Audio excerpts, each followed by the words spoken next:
এক দলের কাছে ১১ বছর বাদে আইসিসি ট্রফি জয়ের হাতছানি আর অন্য দলের কাছে প্রথমবার এমনই আবহে বার্বাডোজের কেনসিংটন ওভালে টি-২০ বিশ্বকাপে মুখোমুখি ভারত দক্ষিণ আফ্রিকা সেমির গেরো কাটিয়ে প্রথমবার কোনো আইসিসির প্রতিযোগিতার ফাইনালে উঠে খেতাব জিততে মরিয়া প্রোটিয়া। অন্যদিকে ২০১৩ ইংল্যান্ডের মাটিতে চ্যাম্পিয়ন্স ট্রফি জয়ের পর চারটি আইসিসি প্রতিযোগিতার ফাইনালে হারতে হয়েছে মেন ইন ব্লুকে। এর মধ্যে ২০২৩ ঘরের মাঠে ৫০ ওভারের বিশ্বকাপে হারের ক্ষত তো এখনও তাজা। রোহিত শর্মা অ্যান্ড কোম্পানির সব মিলিয়ে এক উপভোগ্য ফাইনাল দেখছে বার্বাডোজ। প্রথমে ব্যাট করে ৭ উইকেটে ১৭৬ রান তুলল ভারত। ৩৪ রানে ৩ উইকেট হারানোর পর চতুর্থ এবং পঞ্চম উইকেটে যথাক্রমে ৭২ রান ও ৫৭ রানে জুটিতে ম্যাচে ফিরল ভারত। কোহলি করলেন ৭৬ রান।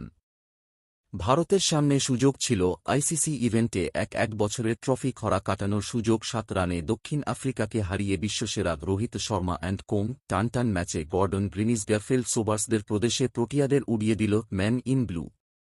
শেষ ওভারে দরকার ছিল ১৬ রান। ক্রিজে ছিলেন ডেভিড মিলার হার্দিক পান্ডিয়ার প্রথম বলই উড়িয়েছিলেন মিলার। বাউন্ডারি লাইনে দুরন্ত ক্যাচে শুধু প্রোটিয়াদের সেরা বাজিকেই ফেরালেন না, বিশ্বকাপটাও এনে দিলেন সূর্যকুমার যাদব। অক্ষর পটেল কুলদীপ যাদব এদিন খরচ করেছিলেন ৯-৪ রান। প্রায় বেরিয়ে যাওয়া ম্যাচ ভারতকে এনে দিলেন পেসাররা। প্রয়োজনের সময়ে ভয়ঙ্কর হয়ে উঠলেন যশপ্রীত বুমরা, হার্দিক পান্ডিয়া, অর্শদীপ সিং।